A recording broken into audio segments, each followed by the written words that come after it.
have yet? Oh, yeah, sorry. All right, when you're I'm ready. getting all excited. All right, we ready, Ben? Yes. Okay, at this time, I'd like to call to order the North Canton Committee of the Whole meeting, December 7th, 2020, 7 p.m. Ben, will you please call the roll? Member Revolt? Present. Member Stroya? Here. Member Fonte? Here. Member Soretta? Here. Member Peters? Here. Member Warren? Here. And Member Foltz? Here. 7 present. All right, thank you, Ben.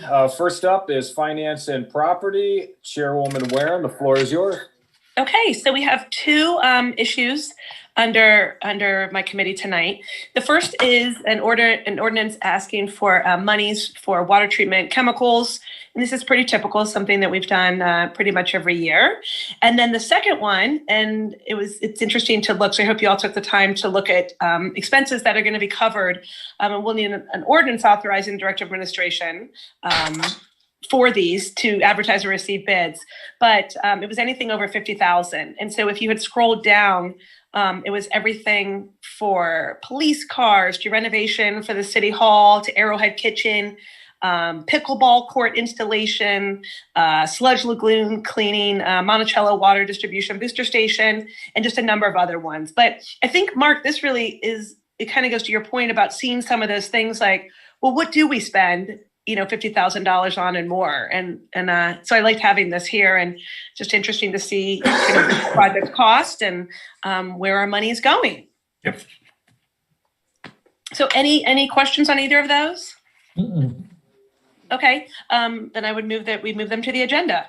Well, I do have a question on this. Now, the second one that we have here, so I'm clear about it. With all these, are we approving these to move forward, or what are we doing there? Just showing them. So, I mean, if we're approving these to move forward to get bids and everything, we ought to at least talk about each one. And I think we did talk about some of them. We did. And so these were in the 2021 budget. Gina, do you want to talk about any of these in particular, or Pat? Well, I mean, we would spend a lot of time on each one of these, at least a discussion point. I mean, we can go down. I mean, I'm sure there's a lot that we don't have discussions on, but there are some here I have questions on some of them. And I hope some of you have questions on some of them, because these are, go ahead. No, sorry, Mark. No, you're totally right. We did definitely talk about the 3 police patrol vehicles. We've talked about the sludge. I believe when we were doing the budget, we talked about the Arrowhead renovations, but like the city, and I think actually we talked about the finance renovation in City Hall. So I think a number of them we did, but yeah, please, if you have questions, Gina and Pat can answer, or whoever. Okay. Yeah. Well, the first one, A, is a no-brainer. We talked about that, and I get that. Yep. The City Hall finance and renovation, what exactly is that going to look like? And here's why I'm asking that. Because people are going to ask us, what's that going to look like? And we say, well, I don't know what that looks like. That's probably not the right answer we should tell. We should at least be known what this looks like. What are we actually going to be doing to approve this money that's going out, 150 grand? So just give us an idea of what that's going to look like, and what are we exactly doing to the City Hall lobby? And I do definitely know that it does need work. Thank you for the question. The answer is that we are trying to renovate what is the finance department and what it delivers. And right now, and has been the case before, there are a number of employees who sit out in the lobby who are not protected, even pre-COVID, from people who may come in and may be upset that their water is being turned off, and we're not quite sure what actions they may take. So there was a security element that had been discussed previously. Now with COVID, we don't have the finance department staff in a situation where they can be shielded from that. So this was trying to address both of those concerns and basically take the area that is underutilized in the lobby, which is for these a couple employees that are out there, and actually get them behind the wall that's there. Mark, if you go past the lobby, into their space, and there's the door that takes you back into finance. Right. Not the door that goes down the hallway where council used to be, but right down the center there. basically the finance department would be located behind that wall and making modifications so they could still serve the public through windows through that wall, but then also give them the security that, they're not going to be approached or have something thrown at them or spit on or spread, some type of communicable disease through there. So that's the intent. Mm-hmm. Good. And I think that's needed too. Anybody else questions on that? No. How about go ahead. Doug. No, I was just looking at the Portage Corridor. Are you talking about the Arrowhead Kitchen? Well, I was just going to move right on down. Go down the list. Go ahead. What is 50th Street? Now, what's 50th Street? 50th I don't even Street, know what 50th Street is. Street that is the entrance to the city of North Canton. Mark, if you're familiar with where you placed the marker, the pedestal marker down there, it's right just past what is called 50th Street. Half of that street is in the city of North Canton, the north part of it, and the southern half of it is in the city of Canton. Isn't that 55th Street? I thought that was No, 50th. no, it's that's 50th. not east too? That's 50. Okay, then I know Yeah. where it's at then. I thought we said that was 55th. Okay. No. And the road there slopes from south to north. So the runoff of all the water on this street is running onto our side of the street. Mm-hmm. There's no curb or gutter there. It is all running into the frontage of the apartment buildings that are there and through their driveways, down their driveways into the back of their properties. Is pretty much kind of flooding them out. And so we've had some discussions with them on how they can improve the looks of their property. I've had Marty go down there with me to make sure that there weren't any other code violations and that everything else was taken care of that we might have addressed. And so this project is really to put the curb and gutter only on our side of the street. No audio on the phone. So curb and gutter. Okay, that's good. Yep. That's good. Give us some runoff direction. Portage Street Corridor project, which is, we all kind of applaud this. What is this, like putting aside something, or 70 grand is not a lot for that? So what are we doing with the Portage Street? And by the way, I think this is a great idea that we do this ahead of time to get better bids and get our Yeah. stuff going. Okay, I don't want to take away from that. I think it's a great idea to get these things on the books and get the better price for these people right now. So, but that's not why I'm asking the question. I think that's great, but we should know where we're going here with the Portage Corridor project, and I'm sure Doug would be happy with this. Yeah. Portage. Doug, did you want to talk? You want me to talk? Well, no, go ahead, Pat. Oh, I was just going to say, I didn't mean to cut you off, but No, it's okay. so D&E are related because they're dovetailing into the same street. But we're talking on the Portage Corridor project, we're talking from, what is in essence, Pittsburgh Road in Portage, heading east to the 5 points where Portage breaks off and Charlotte comes in. That would be what we would consider the Portage Corridor project. And so we need to get It's on. I'm sorry. Ben, what is that? Someone's not muted. It No. appears Mr. Strominger is trying to work out his audio. Okay. Okay. So this portion of the money is to start helping identify what it is that we want to do there, and what it is that we want to do there is tied to what is happening on Charlotte Street. So from Charlotte and Maine to Charlotte and Portage, as you know, the school is proposing to build there, and whatever it is that we're designing, or let me rephrase that, whatever it is that the look that we want to have there, is it with the streetscape lighting, is it the black poles, is whatever it is that we want to have go through there, we want to make sure that it's consistent with what we would want to do in the Portage Corridor. So we want a uniform look from Maine, all the way out. So with Charlotte Street, what we're looking at is, potential property acquisition there that we're going to need to engage in, but I don't believe that we're going to be looking at doing any road improvements to that until 2022 at the earliest. But in the meantime, we may be needing to get the Portage Corridor streetscaping into place along with property acquisition. So that's really what D&E deal with. Okay. Yeah, I know you covered that at one point. F, North Main Street resurfacing project. I already got some questions on that. What's going on with that there? That's a large number. I don't know if we covered that complete thing at all. Rob, you want to take that one? Yep, absolutely. It's Rob, Mark. Yeah. We've got federal funds to repave North Main Street. It's in fiscal 22, but those funds are available after July 1st of the summer in 21. Of that, pardon me? Oh, you're talking. Of that $1,068,000, 80% of that is a grant through SCATS. Awesome.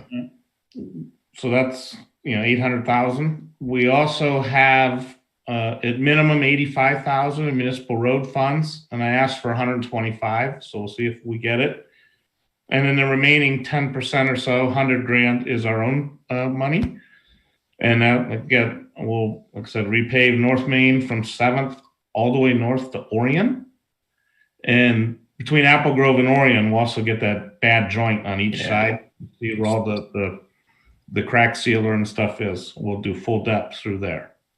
Great. So what is it? We have to put the money up and then we get reimbursed? Is that how these things work? No, the federal funds, they pay it directly. It's just an accounting thing, how Gene does it. But yeah, we do get reimbursed to municipal road funds, but the bulk of it, the 800,000, the state of Ohio will just pay our contractor directly. Yes. Rob, awesome. hey Rob, Yep. Tom here. Yes, sir. So is this going to be the polymer this time? It will absolutely be the polymer. Yes. If everybody understands the difference, the polymer holds up. It's more expensive, but it holds up better under colder temps, and that's why a lot of the times the roads pop because of the freeze and thaw when it gets right. It's a little better flexibility in extreme cold and extreme heat, and we put it on our higher traffic roads. highly traveled roads. We put it on Apple Grove this summer, so it'll be the same stuff we just put down on Apple Grove. It's definitely well worth it on the higher traveled roads for sure. Right, especially when we got grants, so they're paying 90% of it as well. Correct. Exactly. Okay, now these other three here, a few of us have a problem just voting on this. So we can't just vote for like these three included in this. So I think myself and Dom, we have to stay away from voting on anything that has to do with the Arrowhead situation. So I don't know how we're going to handle that logistically. Maybe we could talk about that. Anybody, go ahead. Anybody else want to cover that too? I was just going to say, so I get what you're saying. Since I don't know, I think I'm okay to vote on it, but okay, but I know I'm not. So we'll have to sometime figure that out.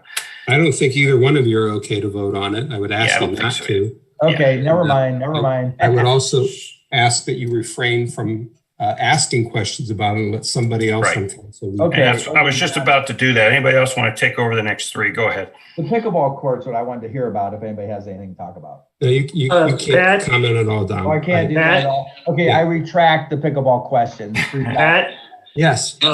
This is Daryl. Could you explain for us items G, H, and I?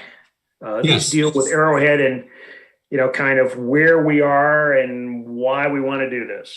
Okay, so item G, the kitchen and bar renovations have to deal with compliance with Stark County Health Department guidelines on preparation and service of food and drink in that establishment. And these are items that were not addressed with the previous management. And, we take those suggestions from the health department very seriously. So we're moving forward with fixing those things. That ranges from floor tiles that are loose and need to be replaced so that they don't pool water underneath tiles. We see that in the dishwasher area, but also has to do with, just the overall prep areas in the kitchen that they need to be updated, electrical and various things that have come into play over the years. In H, this is an idea that had been discussed previously by members not including Fonte and Soretta, that recognizing that things are improving there. It's a food and beverage operation in which golf is also there, but to make this location a place where people who are interested in other things can go do something. So we thought that if the next pickleball court was to be built, that would make a good place for it. We've done preliminary scouting work down there on where we could locate this. And we're looking at, reconfiguring when you pull into Arrowhead, how the parking is. And with that, we think we can, as we do this, pick up some additional parking spaces that kind of go with that. But that's roughly the price tag we think it is to install a first-rate quality pickleball facility. I have done a number of pickleball court stop and talk. As I go by and see a lot of people at the pickleball courts, I'll stop, talk to them, find out what they like and don't like about our current court, what they like and don't like about other courts, and just get a feel for what it is that what we would need to do here. And, hey, Pat, I'm yes. sorry, I don't mean to. How many courts are you planning on putting? I'm sorry, I don't know if I didn't hear that. This was another thing that we learned through the stop and talk, that because ours are too big. On what would be the space of 2 tennis courts. So think of that. We have that at like Price Park, or we have that over at what was Glenwood. In the space where you can get 2 tennis courts, you can put 6 pickleball courts. Exactly. Thank you. No, we talked extensively, and everyone in the pickleball groups that I talked to, everybody knew you. We got the message loud and clear on how to maximize our return here. So that was good. We understood what a dead spot is, how that works. So we think if we build it from the ground up, which is what we would have to do at Arrowhead, it'll come out just fantastic, and it'll drive a lot of action to the restaurant and the other food and beverage operations there. And the pool, perhaps people will want to join the pool. So as we look at Arrowhead Pro Shop and pool entrance relocations, we've done a lot of cleanup down there, but we've got old brick sidewalks that were uprooted by trees. That's a common theme. So we're addressing that. And some of the buildings there, what was the Pro Shop building, the foundation to that is fairly gone. As far as it's on a cement slab, but the walls there've just been a lot of decay, rot, animal issues. Was just left go for far too long, and nothing done about it. So we're at the point there's nothing that can be done about it. But what we thought, though, in discussing with the operations there, is that we don't need an extra building there. We do need the cement pad, and we were thinking that the cement pad would be the great place to stage all the golf carts for when people are coming in to start their golf day. They would pull up in the parking lot, or they would drop their clubs off right there in the circle in front of the clubhouse. They would get out. The first building that is right there is what was the men's and women's locker rooms for the pool. There's this building that's there. It's really good shape. Structurally, everything's fine with it, but there's a lot of wasted space inside that we could move the Pro Shop operations, basically the people come to pay for their golf or get checked in for their golf. That could go to that building, and that has a window that faces the entrance to Arrowhead. And then just get rid of the next building, which is the old pro shop, but leave the cement pad. As the day starts, they can stage their golf carts there, return their golf carts there. And then further down, we still have the golf cart building where they're stored overnight, kept out of the weather.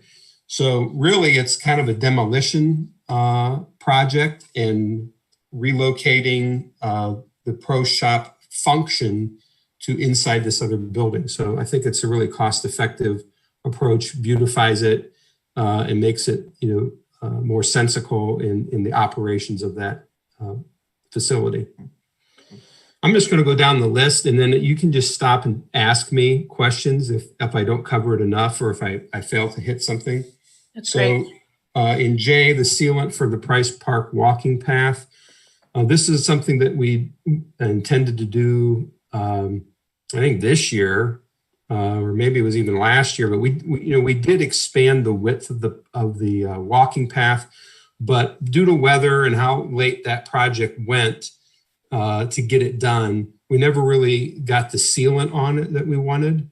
So this is a continuing project. It's something that we were trying to get to earlier, but we couldn't due to weather and the scaling of the project. So we're just doing it this year.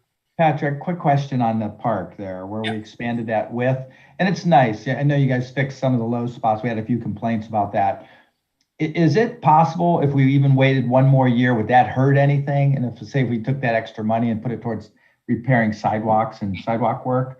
Or do you feel it has to be done? I'll let Engineer Graham weigh in, and at the risk of being overruled by him, I'm concerned that it's had a couple seasons without it being sealed, and if we don't. They did it last year, though. I was thinking they did it last year. Rob, you want to go ahead?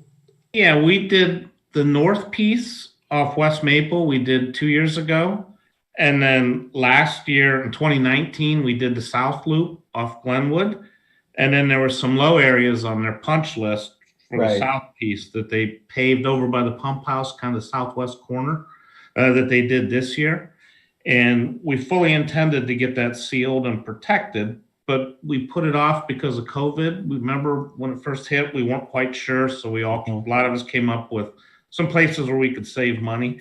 So that was one for engineering and working with Brian Hill. I think we'd like to get that protected next year because the North Loop. Hypothetically, just this is thinking out loud if anybody wants to chime in. The one that we did 2 years ago, let's say we sealed that half and then wait till next year to do the other half. Could we take that extra money and do something? I'm still concerned about sidewalk work. That's all. I'm just throwing it out there, trying to figure out how to use the same dollars to get more done. Well, Dom, I think, at some point you're going to have a discussion about sidewalks because we still have an ordinance on the books that says that sidewalks are the responsibility of the property owner.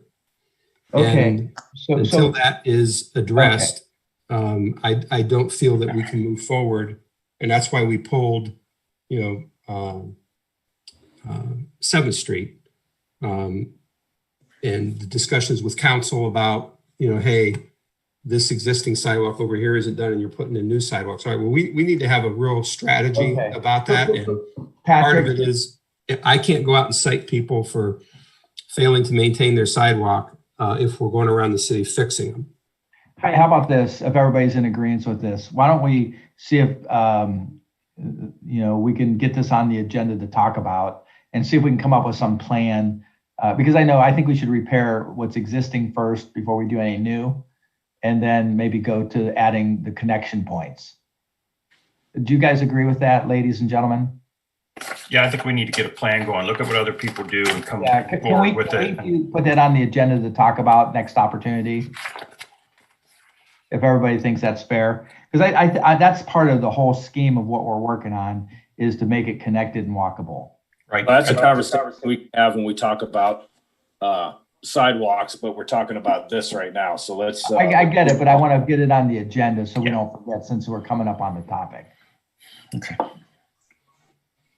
Can you do that? Someone put it on the agenda, please. You can put it on the agenda. Yeah, just write it up. Put it on. We have a whole new system for that, Tom. I'll be later this week, Dominic, and we'll get it on for you. Okay, I'll talk to you about that tomorrow. Go ahead, Pat. You're doing a great job. Thank you. Well and high service repairs. So, a number of our water wells, require some sophisticated upkeep and maintenance. And so this is just part of that drill to go out and bid that out and see how much this is going to cost us, but that's what we've budgeted. Water treatment plant parking lot paving. That has been an ongoing issue. There is some benefit to paving it and getting it done as far as areas that are graveled, turning them into a hard surface. It's something that they've been after for some time, and it hasn't been done for quite some time. Mark's not on the call, but I can get more particulars on that for you on the following week. Now, these are all done with water money, right? That would be. Right. So you can't just say, well, I want to take that and do portage, 140 grand, because it doesn't come out of the same budget. Is that correct? We can only use water for water projects? Is that correct? That's correct in essence, Mark. And where there's a allowable line, if you will, is, let's say as we were doing the Glenwood water line project last year, to the extent that we put the water line in the road, or we're digging up the road to put the water line in, the water fund will allow us to put the water line in, but then also return the street to a pave, and pave that section that was done. It doesn't allow us to then go pave the entire street, where we didn't dig up, but certainly where we did dig up, it allows us to fix that. But you're right. Yes, we can't take it and drop it on something else. Which is good. Thank you. That's great. All right. So sludge lagoon cleaning contract. So this would probably be a good update. There was a period, it seems like it was so long ago, but it really wasn't, that we were talking about another process on dealing with our sludge, which was the pelletized thing that Johnson Controls was assisting us on. And as we were going through that project with the water department, engineering, finance, ourselves, we were all working together on this. And what we learned along the way is that, about halfway through us working on this, Congress changed the rules in regards to that. And Congress removed the subsidies that they were awarding for entities who were buying the pelletized cake sludge. And that subsidy was in place initially because the USDA or US EPA, whoever was working on all this, felt that the cake was a beneficial to the process of trying to control pollution and this stuff from the liquid. But their studies indicated that it was actually kind of working the opposite way. It was causing more problems than it was solving. So Congress then, on that recommendation from the agencies, took away that incentive. And when that incentive went away, the interest in the cake went away, and we pulled the plug on that project. So we don't see any reason to move forward. Yeah. So the sludge lagoon is back to what we normally do, is we have 5 lagoons. They need to be emptied. We try to dehydrate it as much as possible, through natural water evaporation, and then have that hauled out. What we really want to emphasize, though, to council is that to show you, to do it the way it's supposed to be done, is we really shouldn't be in a situation where we have 3 or 4 lagoons filled and we're in jeopardy of overfilling our lagoons and not having a place to discharge this stuff. So 250,000, we believe, empties, all of those lagoons that we need to have emptied so that we're never in that situation where we're running perilously close to full capacity. It is weather dependent, meaning that, the more water that's in there, I mean, these people take it away and they charge by the ton. And if you're hauling it with a lot of water content, you're not getting much emptied and you're paying a lot for it. So is there any way to shelter it in a way so that you have no outdoor elements to it? This is like a football field size. Oh, got it. 5 lagoons. There'd be no way to do that. I mean, These are things that we've talked about. If we were to, build this sludge lagoon press thing, and then maybe be able to protect one of them, but to do all 5 of them, it's just not practical. Right. It'd be nice if you could recycle it into fertilizer or something where people could buy it. Well, that was the idea behind, we thought, with the cake, but honestly, there's not enough retail people to buy it as opposed to the industrial application where farms are, needing to treat, 50,000 acres with this stuff on a recurring basis. The retail gardener and the people that would go to retail gardening shops couldn't possibly consume enough. Right. So anyway, this is the annual kind of thing that we do. But we pegged it at the proper amount to see about making sure that we keep these lagoons empty as much as possible. Letter N is drilling of a new well at the Oster well field. From time to time, we continue to analyze the production of our wells, and we believe that the city could have a better cost for its water. In other words, a lesser cost on its water if we were able to be more productive at some of our well fields. So this is looking at the possibility of establishing a new well at Oster to replace one that we may retire that is too costly to treat the water that comes out of it. So the purer the water, the cleaner the water that we can get to, the less it costs to treat it, and that ultimately results in a lower cost. Patrick, I noticed a driller over on the south side of Glenwood there on Price Park. Were they doing some work there recently? There was, are you referring to like the utility work that was over there at that It electric looked like there was area? a rig right there by that little outbuilding by the memorial. Rob, do you have anything on that? I thought it was utility work. I saw a drill rig there as well, right there. Yep. At the southwest corner off Glenwood. I was just curious. It looked like they were re-drilling something. I did see a drill rig. I would have to defer to Mark Lighthammer to see if. Okay, no problem. I just was curious if they redid something there. Yeah, and they could have been, but nothing that myself or our office was involved with. Okay. Well, we'll find an answer to that one as well. Okay, thanks, guys. Water treatment plant chloride removal system. So this is also, working in conjunction with the regulatory agencies to make sure that, our water remains the best in the area. And so we're taking some opportunity here to install some new systems that will help remove chloride that could be in the water.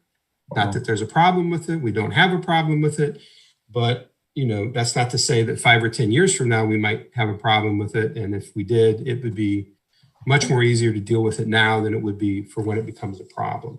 So this is kind of a preventive thing in working in conjunction with the regulatory agencies. In item P, Canton Akron Airport Water Distribution Booster Station. Now, it may not seem as much of a concern in 2020 because of the COVID, but absent a COVID year, we have challenges in getting enough water to the airport for them to use. Their pressures are too low because there's just such demand, and we need a booster station to pump it and to be able to get them there and keep them a very satisfied and happy customer. We would hate for them to turn to a competitor because we're unable to deliver water in a sufficient pressure to them. So this has been on the drawing board. This isn't something that just all of a sudden popped up. We've been working towards getting this done, and it moved through the process. Would have been done this year, except for COVID. We postponed it, and it hasn't been an issue because there hasn't been anybody there. Now, is this a new complete, tank, or what is this, Rob? Is it just a station, or is it a new, whole new tank? Basically a small room or concrete vault that's underground with the pumps in it that just boost the water pressure that we have now. We've got a couple of these things throughout our system, and this will really help us if we have a pump down at the water tower, right there off east of the highway, or also if we have a fire hydrant open. If we're fighting a fire somewhere, we really can't give the airport the pressure that they need. I mean, they have water pressure, but it's on the low end of what we should be giving them. So it's sort of. Hey, Rob, what's a normal water pressure you could expect to have as a end user? I think we like to keep it in a minimum 65 psi. Okay. Good. And I think that segues nicely into Q, the Monticello Water Distribution Booster Station design. Likewise, there are properties in that development that for a number of years have been complaining about low water pressure.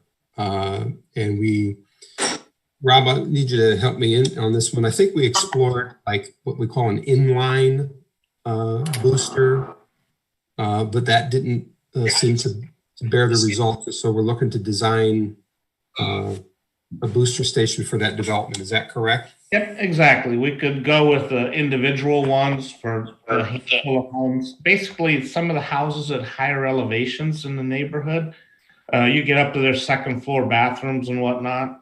And again, if we have during the peak demands, AM or PM, or if we have a fire hydrant open, those upper floors just don't have the pressure to take a good shower or whatnot. Run a little light. So we're looking at a booster pump station. A developer's given us the easement for it. Basically, once you get onto the Monticello property from where Grassmere Street dead ends, they've given us an easement 40-foot wide to construct the thing. So we're looking with the design there and kind of coordinate that with their phase 8 of the subdivision to finish it up. Yes, sir. I was curious. So like I remember in St. Ives area, they had that same situation. They do have a booster pump out there now, but I know a lot of the residents had their individual booster pumps. Yeah, is that like not cost effective, or is it better to have the booster pump as a group? I don't know how many homes it's furnished. I think it's just. Yeah, I think it was just more better for the city to provide that service for the entire neighborhood. Because again, we don't like to be right at the minimum pressure that the EPA allows us. We want a little bit of slack in there. Because like I said, the peak times, peak demands, in the morning, everyone getting a shower for work, in the afternoon, doing dishes, whatnot after dinner. And then you throw in a fire or something bad going on somewhere else in town, the folks just don't have the water. So rather than put that burden on the individuals, we thought it best to just help out the whole neighborhood. But the ones that would see the most benefit would be those homes at the higher elevations. All right. So Rob, why not another tower? Because really looking at a booster station for around $400,000 is a lot cheaper than the tower for $2 to $3 million. Okay, I didn't realize how it was. The land that we would need to construct the tower and whatnot. Plus the tower, you have to pump it way up high anyways to get it in the tower. Yeah. Are these electric? So if the power goes out, or do you have generators in these things? I mean, if they are electric, we can outfit them with a either diesel or natural gas generator. Okay, just wondered if electric went out, people get water. Okay, cool. I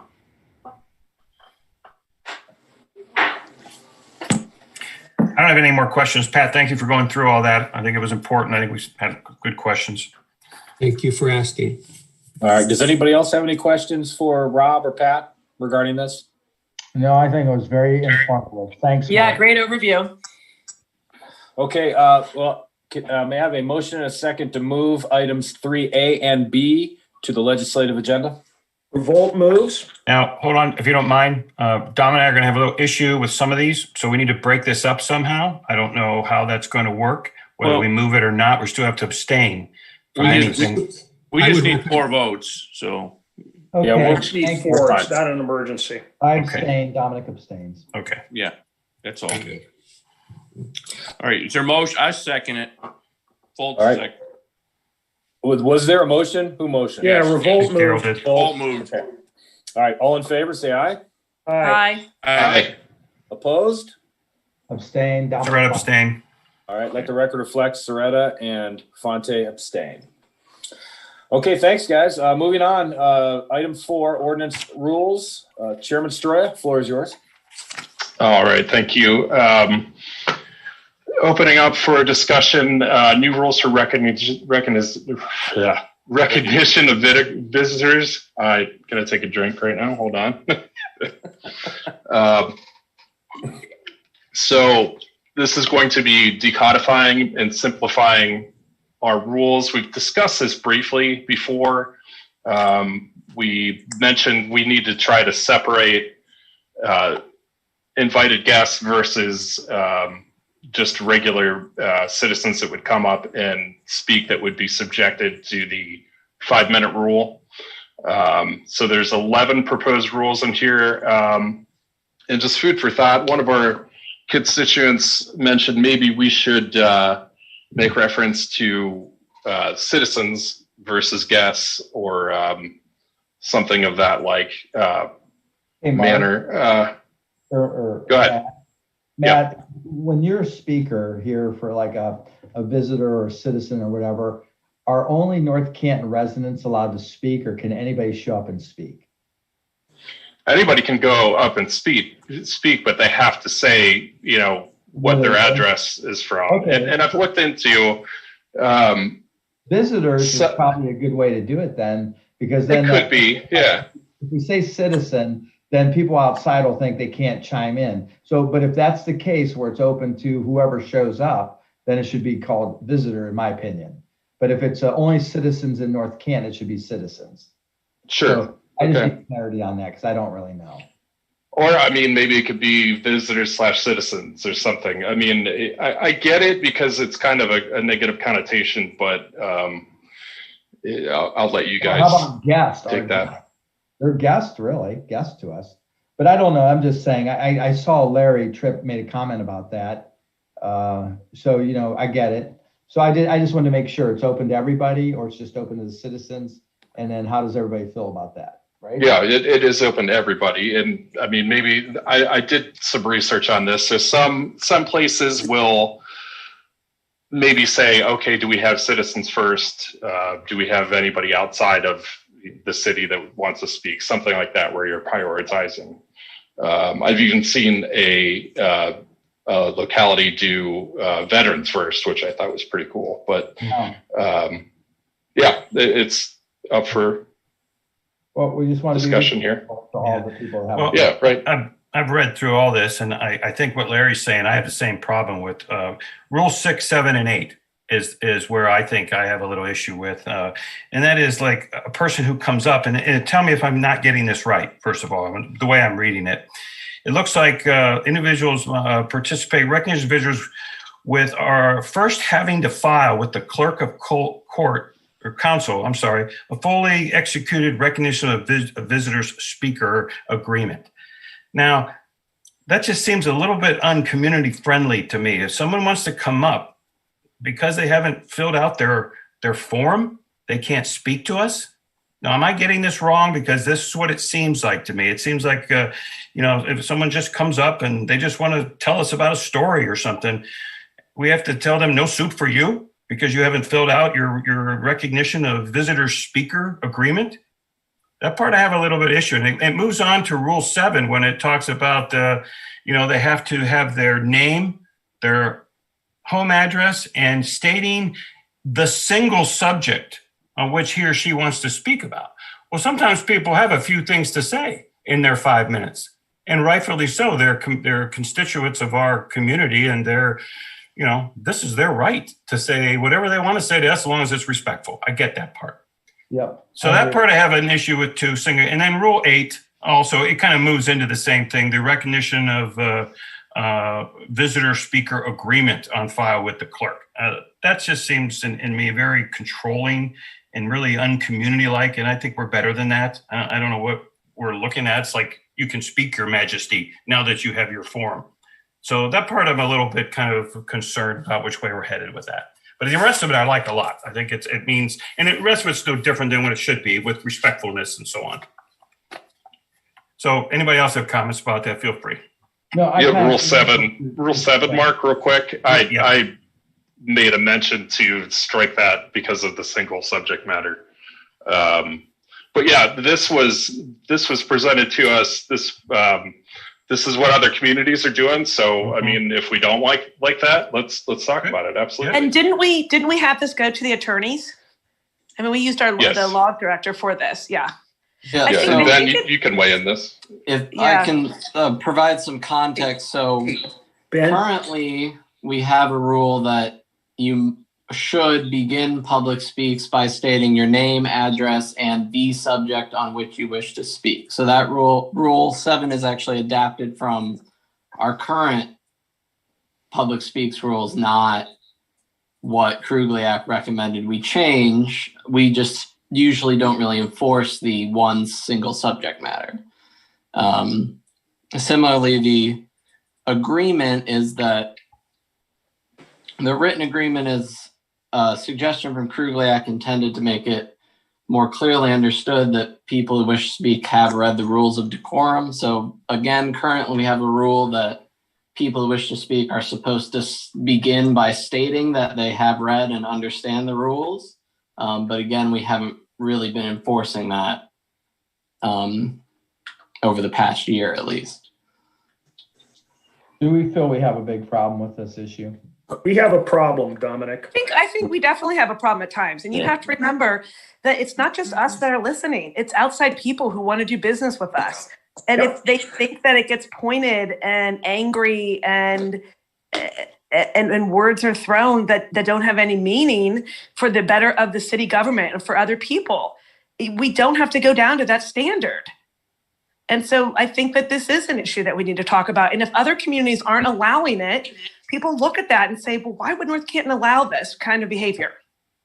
Well, if I could weigh in here, and I would agree with Mark on its face regarding a visitor speaking agreement. I think that might be going a little too far. However, we do have decorum rules in place now, and the primary offenders of those know those rules and still continue. They still continue to bend or break or push as far as they possibly can. So at the end of the day, I'm of the thinking, I mean, you need to have the rules, decorum rules, and folks need to be aware of that. But the primary offenders, I think, aren't going to be affected by it. So with that being said, I would not be opposed to striking the visitor speaking agreement. Maybe just make those rules more readily available to speakers as they come. When we go back to in person, maybe have them at the dais, pass them out, when you're coming to, as folks are coming into the meeting. As it relates to telecom meetings right now, have them emailed, texted, whatever, hard copy, mailed, whatever the case may be, put it on the city website. Well, I think it's been there, though. I think I just want you all to remember that when we watched that first debate of the two presidential candidates, how many of us were just disgusted when that was over and we said, this is what we have? Well, that's what people listen to when at times we have people that are commenting like that. And so what this does is it limits that. And so I don't know why we want to be the only community that allows this. You are right, Mark. We are better than that. And if people have personal grievances, that's fine. It's not a matter of if we can take it. We're in public office. We can certainly all take it. We have no problem hearing what people think. Hey, but Steph, yeah. You just, I think what it is you don't want to make it too complicated for the citizens to come up and just speak their mind. That's their First Amendment. Well, And- that's fine, but I think it's really easy. I think all they were doing was calling in, and then Ben, correct me if I'm wrong, aren't you just emailing them a form that they sign and it's over and done and they're good for the whole year? Yes, so the intention would be you only have to sign it once per year, and if we're back in person, I would always have some on me so that if there was someone who had never been there before, they could easily fill it out at that time. Like here would be my thinking. You don't want to do anything to infringe on the people, because not everybody's a public speaker. You know, it's scary to get up there and talk. You always want people to feel that, you know, if it's their very first time, because some people will think about it for 6 months and maybe never do it or want to do it, but it's scary. So I say that we should encourage them to speak their mind. And again, we don't take it personally. You know, we don't we adjust ourselves. So we know sometimes people get emotional and they want to yell and scream at us, and they think that we're, you know, in this for some kind of a career thing. But, you know, again, we know what our heart and our real true picture is here. So I say make it as easy as possible for let citizens do their 5-minute spiel, and then off we go to the next one. And then we're all better for it in the long run. Hey, Ben, how many different communities did they look at? Actually, it was kind of coincidental. The day that I called Terry, he had actually just finished oral arguments on a public meeting freedom of speech case. So he had just completed his research for that case in preparation. I don't know exactly how many people he looked at. I will tell you that I personally have looked at Canton, and what Canton does is anyone who wishes to speak has to sign up even before the meeting begins, and when they sign up, they sign essentially a yes, I've read the rules statement every single time. Wow, that seems like a lot. I like it the one time. Keep it simple, guys, really. Don't make it too I think the Board of Education does the same thing on all their speakers. I think they have to sign every time they speak. Yeah, they do. Oh, okay. Keep it simple for the public. Can I interject for a moment? This is Daryl. Hi, Daryl. First of all, as I think you've alluded to something, is that many other public bodies, whether we do or not, they do require speakers to sign up in advance. If that's a step we want to take, I think that's an open question. I think we want to encourage public speaking. But Stephanie really put her finger on, lent her voice to something that I want to really underscore here, and that is, we really don't know who's watching and listening to our meetings. And I think how our meetings run and how our citizens behave is critical to the success of our community. And I, for one, don't believe we should make excuses for disagreeable behavior by people who stand on the other side of the lectern.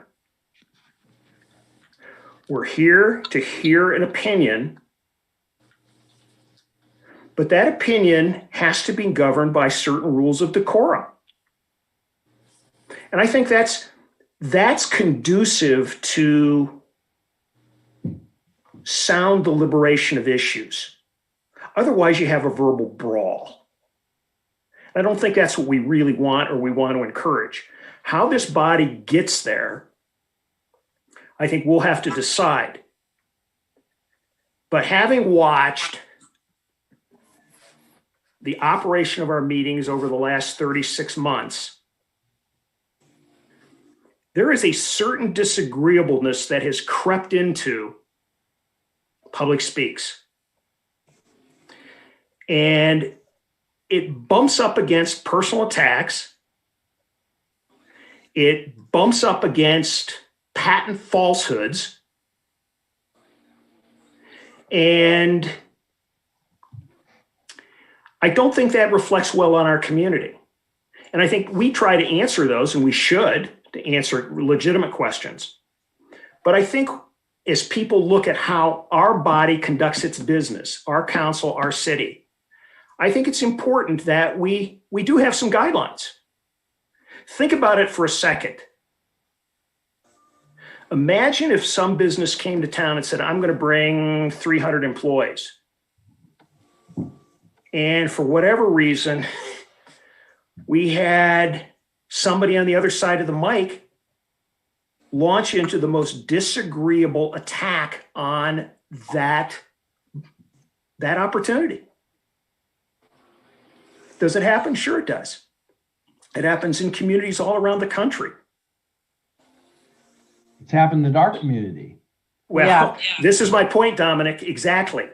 But here's the thing, it's just their opinion. Whether, hold on a second here. Whether we have somebody sign a visitor's agreement, I don't care. But what I clearly think is that whether it's in that signed statement or in the rules of council, we need to be very clear with no ambiguity what is acceptable conduct and what is not. If you look at our previous rules that were codified, we defined that behavior. Here we have moved it from the rules of council to a visitor's agreement. Somewhere those rules have to reside, and they have to be clear and unambiguous, because the president of council, whoever that is, needs to have the authority to say, I'm sorry, but you are now violating our rules, and permission to speak is now denied. I think that's a gray area there. It is not a gray area, Dominic. You sure? It is not. And I think all of us can look back over the last 36 months and point to one or two situations where it gets personal. It doesn't move. I don't mind debating the issue. Yeah. But I think you need to be very, very careful about allowing a Wild West environment as your public speaks. Well, as long as the attorneys can give it a validation. The attorneys have given you the validation right here. I think this is why that exists. Yeah. Put it somewhere, but you better have it. Okay, I get you.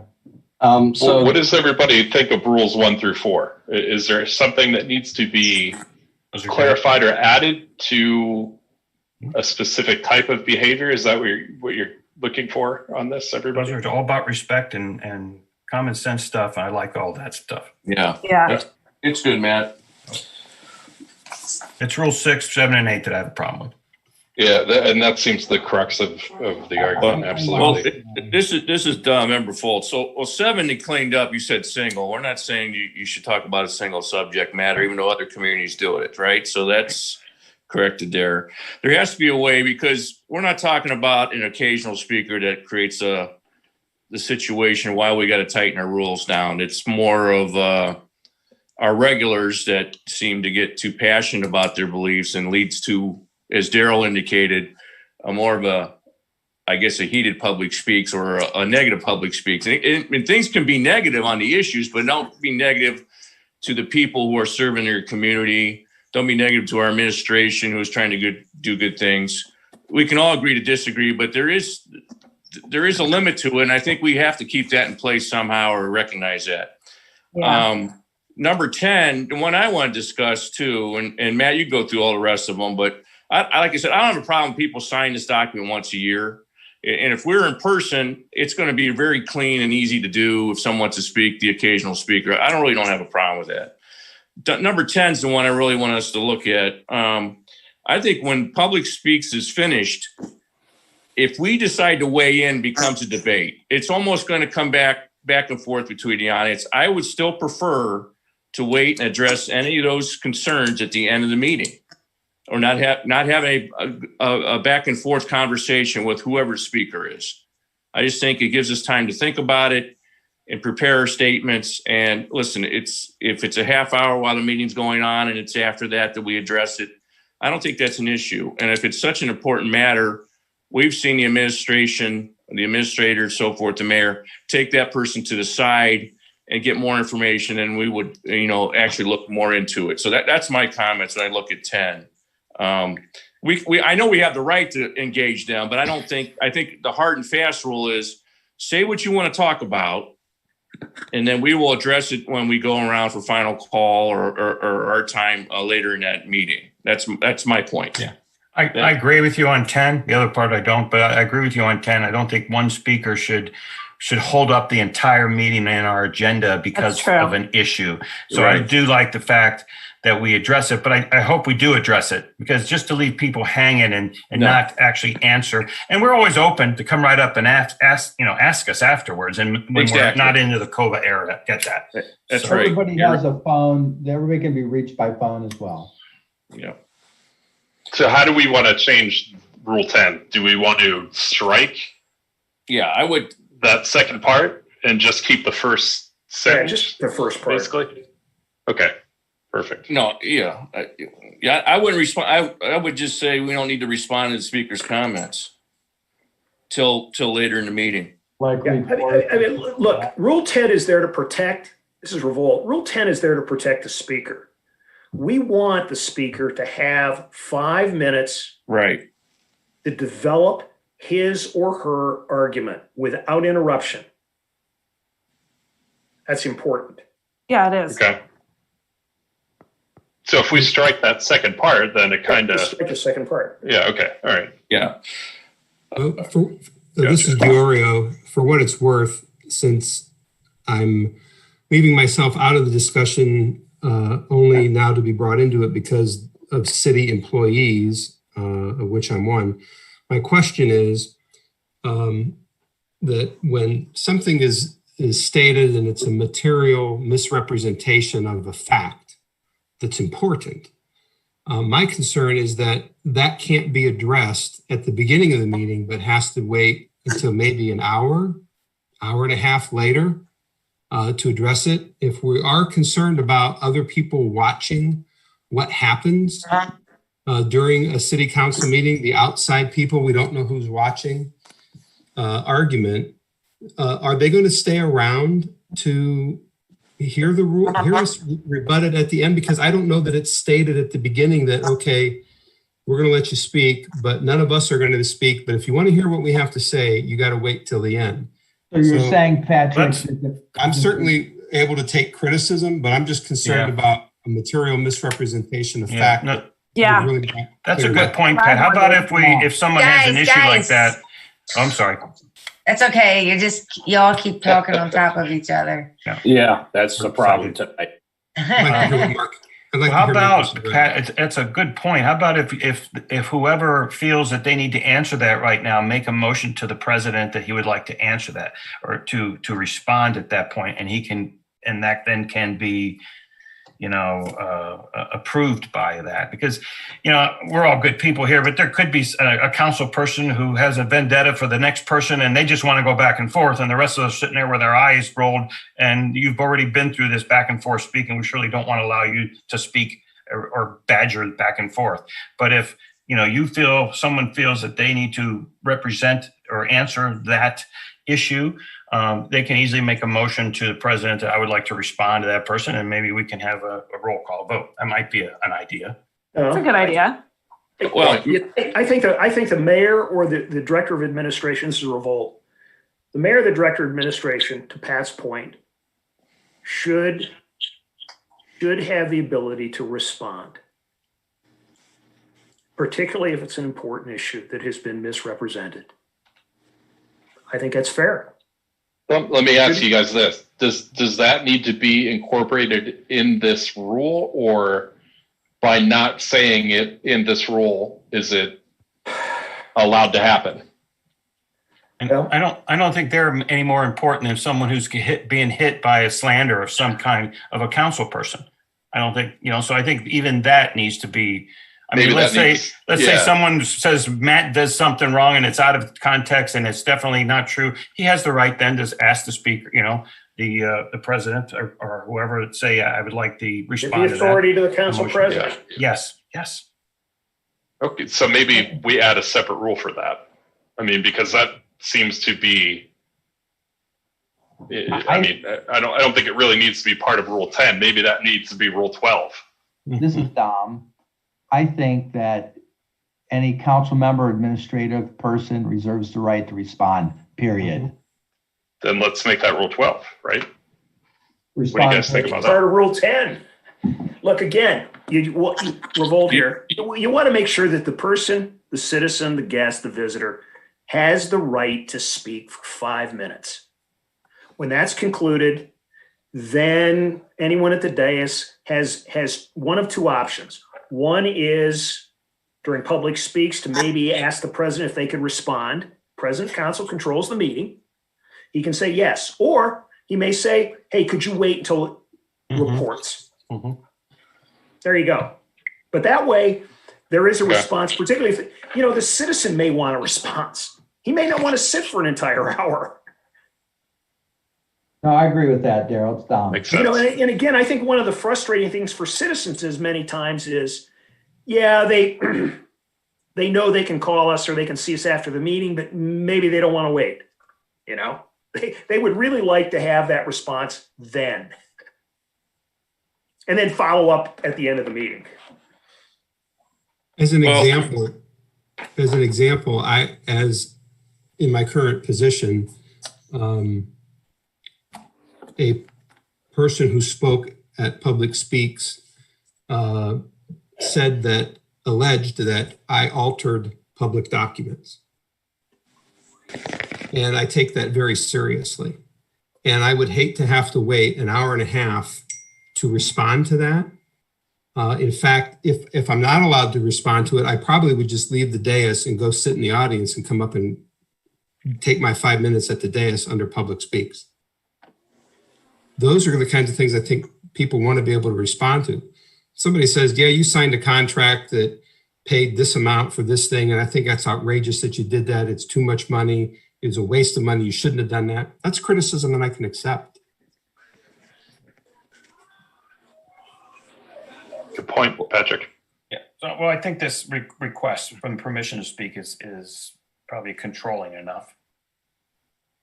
Okay. The only thing I want to make sure of then, if that's the intent of everybody, and given the president to make a motion, allow somebody to address something on the floor, that once that audience member comes back, that is now debate, and that's totally against what we're trying to do here.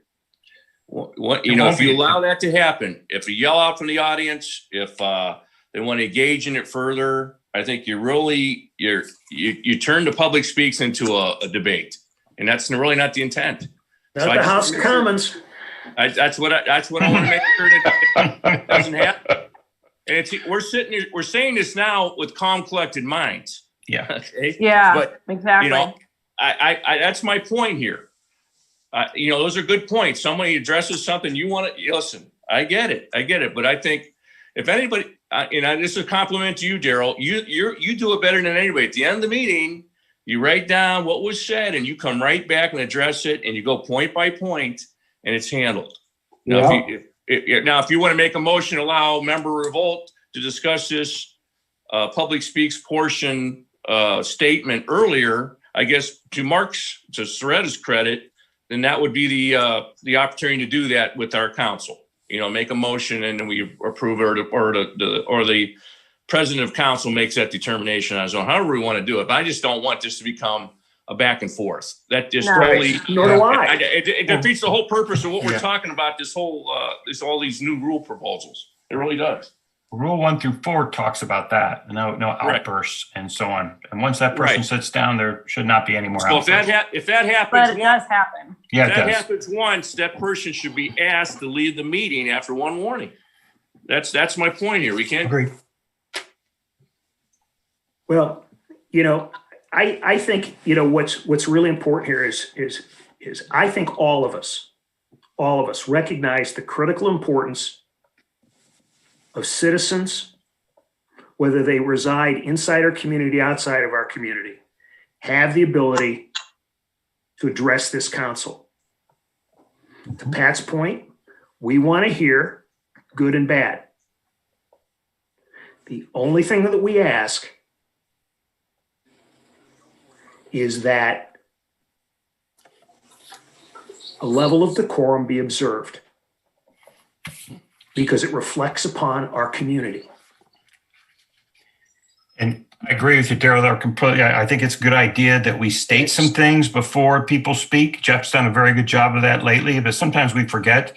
And maybe even have the rules out there, that when people pick up the, again, this is not the COVID area it's up, but when people pick up our agenda, maybe that first page could be the rules of every agenda that people pick up. That's not a bad idea, actually. Yeah, good idea, Mark. But this idea of filling out a form for a common person who comes in and wants to just talk and maybe say some good things to us, that I got to fill out a form. Okay. Maybe that's a better idea, Mark. And again, I'm just trying to think. I may be the only person on council who's been on either side of the mic, both as a citizen and as an elected official. So, this is Mayor Wilder, if I can interject. Could we have this posted on our PowerPoint before the public is recognized?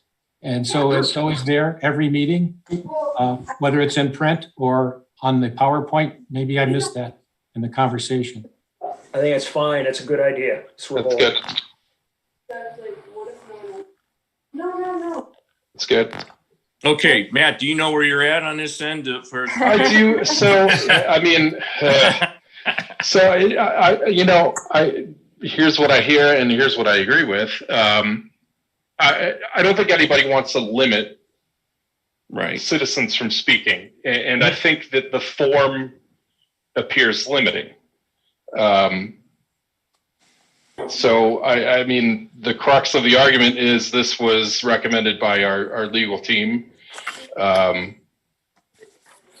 But after debate, we don't also want to scare away our public. So I think we need to change that to reflect that. And I think there's some good ideas. I like the idea of what the mayor said and what Mark said about making it available and maybe posting it every meeting. Does everybody agree with that? Yeah. Hey, Matt. Okay. Matt, This is Daryl. Just to expedite things, I think what I'm hearing is this, is that if you look at Rule 6, first of all, is this, we want to post the rules before public speaks, okay? That goes on, gets blown up for everybody. We're going to delete rule number 6. Yes. We don't need it, okay? Rule number 7, we're going to strike the word single. Daryl? State your name, your address, and the nature of your business. That's all we want to know. Single topic, multiple topic, you got 5 minutes, okay? Daryl, on that matter, Daryl, do you think that when these rules initially were drafted decades ago, that maybe they just copy and pasted what some other communities were doing? Because when it talks about stating any subject matter, that seems to be used for in communities where they restrict you speaking only to subject matters on the agenda. And since I'm thinking that this city council has never, that's not really their intent. You can come speak and talk about anything. Well, that's fine. I think they need to state the subject matter. I don't think they even do. Just strike that, Matt. Just state your name and address. Okay, so strike stating this. Okay, got it. I like that. Write your name and address. Yeah. And then you get down to Rule 10. I might leave that second sentence in there, but I would say only after the speaker has completed speaking and returned to his or her seat may a council member, city employee who is seated at the council dais respond upon the consent of the council president. That's and good. Let the council president determine whether we're going to respond to that right now or we're going to hold it off to the end of the meeting and leave it to the authority of the council president. Right. Also, Darren, Rule 8 has that visiting speaker agreement, a visitor speaker agreement thing that needs to be striked at the end of that. Maybe that last sentence on Rule 8 got to go. Yeah. That's good. Okay. I think it's just, and that makes it just a lot cleaner. Would you want to recommend, if I may, instead of visitors, would you just want to use the word public in some way, shape, or form? Recognition of public? I like that. Versus, a speaker or citizen or a public. I think that's better than, public. What do you guys think of that? Just a suggestion. Yes. That's friendly. That's good. That's fine. That's good, Mayor. So it's, I see the connotation of saying, a guest in your own city, you're a citizen. So Yeah, thank you. That's You're a visitor to the council meeting. right. Yeah, I understand, but it could be That's fine. construed differently. I like that. Thank you.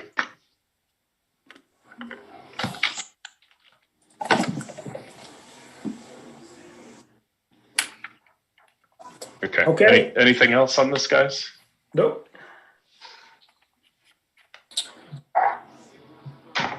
And Ben will rework the speakers agreement to put it into a slide, and he'll neaten it up and trim it up a little bit. So the essence of what the ground rules are is clear and concise. Yeah. Sounds like a plan. And our plan then will be to, as we move onto the agenda, that will get up on the screen. Okay. Right.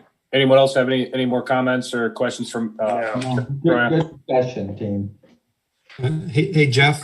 Yes, sir. Thank you, everybody. I know we have at least another item on the agenda tonight, but before we concluded the committee of the whole, I wanted to possibly ask to amend the agenda to discuss something else that has surfaced just since Friday. But okay, we'll catch you after street and alley. Is that all right? That'd be fine. Yep. Okay. All right. So at this time, can I have a motion and a second to move item 4A to the legislative agenda as it's being amended as well? Revolt moves. Story seconds. All in favor, say aye. Aye. Aye. Opposed? All right. Motion carries. Next up, Street and Alley Committee. Chairman Fonte, floor is yours.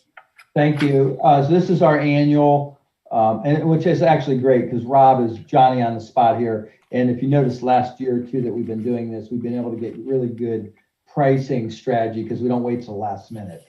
So this is basically our 2021 street resurfacing program, not to exceed 350,000, which is going to be an emergency because we want to get the bids out right away, so we can start getting our pricing in place. And so I would say we move, if there's no questions, to move it to the agenda. Rob, you're on board if you want to talk anything about that. But roughly what we have there is there's also a proposed street paving program street agenda there that he kind of identified. And again, you know, we can always tweak this a little bit, but there's like 15 streets there that on our proposed street paving program. And, you know, there might be some other things that come up because that doesn't include the grants like he's talking about earlier, the, you know, 80% grant for North Main and so forth. Rob, do you have anything you want to add to it? No, I think you really covered it, Member Fonte or Chairman Fonte. Just tried to be relatively equal between the wards and put together a program that matches our budget. And in previous years, I'd prefer not to have this list attached to the ordinance. That way, if we get something happens and prices come in really high, it gives us the freedom to pare a street or two off of there to make the budget. Or I guess conversely, and what I hope happens is we come in well under the 350 and I can add a neighboring street or two. I don't want to add something far away where a guy's got to load up his machinery to another part of town. Right. Try to pick up another street in close proximity. Or, you know, maybe one in each. It just depends where the numbers come in. But Southwest end looks a little rough. I'm just saying.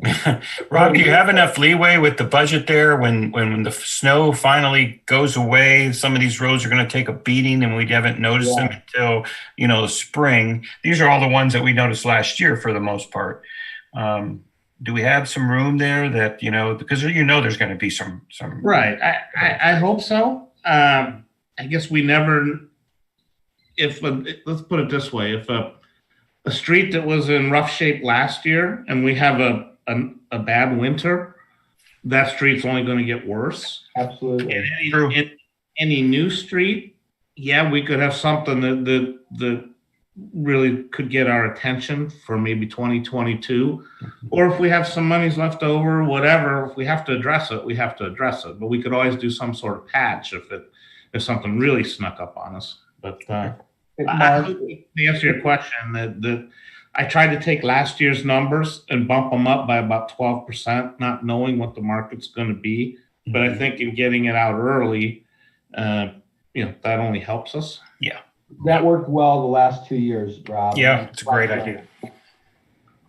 So if we're good with everything, team, let's move this to the agenda. We move this to agenda if we want to put a little quick vote in. Okay, Well, hold on. Before we do that, Rob, you were alluding to the street list being attached to the ordinance? Not attached. Not attached. Right. That gives us the freedom. And I mean, we'll follow this to the T. But again, if we have to pair a street, then I have to come back to council for permission to pair that street. Fair enough. Or vice versa, if we get really good, then, come back and ask your permission to add another street or two. Okay, I just wanted to make sure that we didn't have to remove something from this before we put it to the legislative agenda. Okay. All right, so we're good then. There's a motion and a second to move 5A to the legislative agenda. All in favor, say aye. It's not an Aye. Aye. President, it's not an emergency. Make sure you mention that. Yes. Mr. President? Yes, sir. Excuse me, it is or is not on emergency? It is an emergency. It Okay, is. thank you. Thank you. Thank you. Yeah, Daryl? Mr. President, I would make a motion at this time to amend the agenda to include item 6, an executive session to discuss the compensation of a public employee. Okay. Before I take a second or a second for this, did we just take a voice vote to move 5A to the legislative agenda? Correct. Yes. Yes, we did. We did? Yes. Okay. All right. So we have a motion to add an item to the agenda. Daryl just laid that out. Is there a second? Second. Full seconds. All right. All in favor, say aye. Do you need a roll call on this, Aye. please? Yes, you're right. Ben, roll, please. Member Waring, Yes. Member Peters, Yes. Member Foltz, Yes. Member Soretta, Yes. Member Fonte, Yes. Member Stroya, Yes. and Member Revolt. Yes. 7 in favor. All right, thank you. Okay, at this time, they have a motion and a second to enter in an executive session. Topic is to discuss compensation of a public employee. Stroya moves. Revolt seconds. All roll call vote? No, we don't need a roll call vote. Yeah. Well, I think we amended the agenda with a roll call, but we should have one to actually move into the session. Yeah, I agree. Ben, could you please call the roll? Member Waring, Yes. Member Peters, Yes. Member Foltz, Yes. Member Soretta, Yes. Member Fonte, Yes. Member Stroya, Yes. and Member Revolt. Yes. 7-4. All Thank right. you, sir. Thank you, Ben. We'll wait for you to set up the breakout room. Who would you like in executive session with you, Mr. President? Council, Administrator, mayor, finance director, deputy director, all of council. there you go. Thanks, Pat.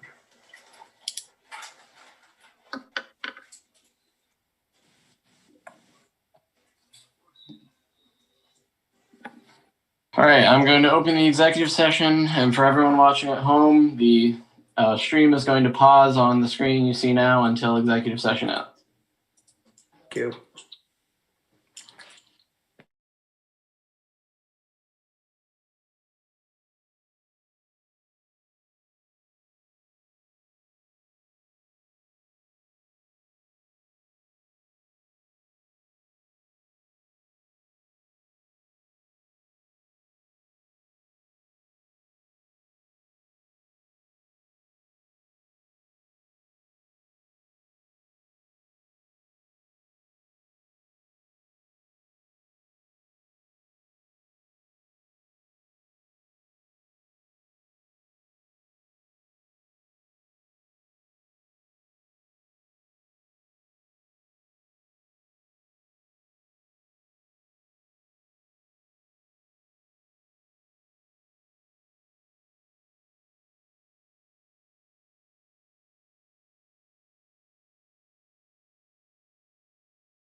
Let me know when you get everyone back in. Just waiting on Daryl.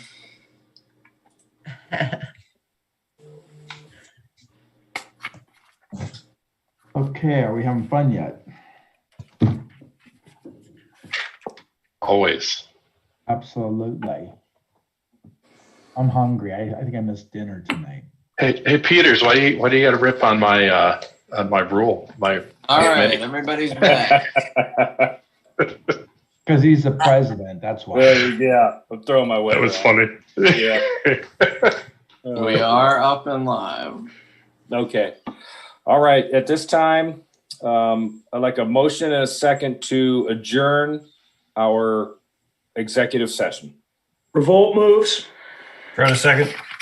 All in favor, say aye. Aye. Aye. Opposed? All right. Motion carries.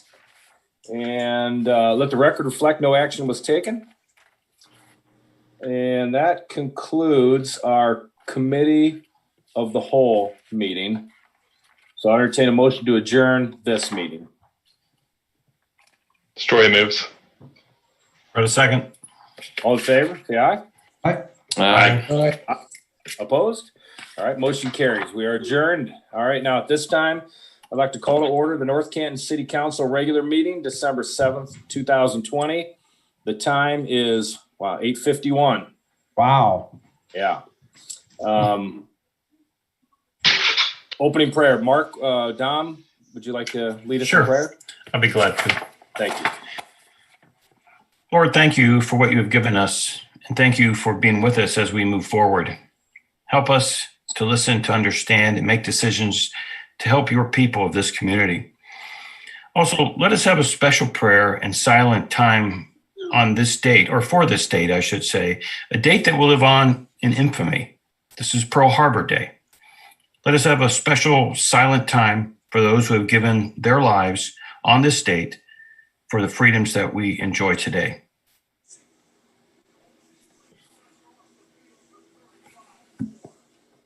In God's name we pray. Amen. Amen. Amen. Thank you, Mark. All right, at this time, would you please join me in the Pledge of Allegiance? I pledge allegiance to the flag of the United States of America and to the republic for which it stands, one nation, under God, indivisible, with liberty and justice for all. All right, thank you. Ben, will you please call the roll? Member Foltz? Here. Member Peters? Here. Member Waring? Here. Member Soretta? Here. Member Fonte? Here. Member Stroya? Here. And Member Revolt? Here. 7 present. All right. Thank you, Ben. Before we get into the meat and bones of this, based on where we're at time-wise, and I'm looking at the agenda here, we have a special, item 7, special presentation. This is the report on the state of the 2012 master plan. I'm going to ask council to allow us to move this to a future meeting. With the hour getting late, I want to be able to give some time and thought to this, and it is getting rather late. So if there's no objection to that, I'd like to move Would you like a motion, Mr. President? This is Revolt.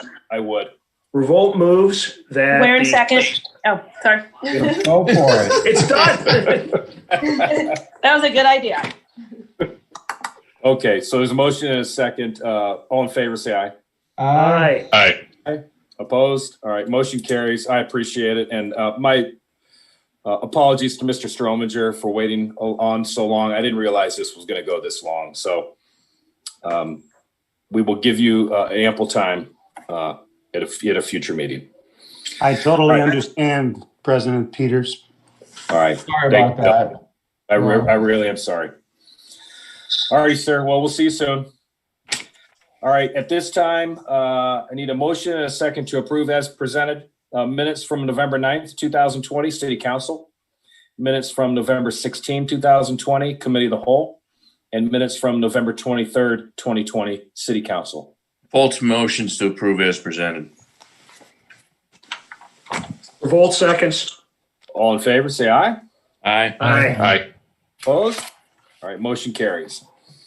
All right, moving on. Item 6, appointments. May I have a motion and a second to reappoint Mr. John Zepp to the North Canton CIC for the 2021 term?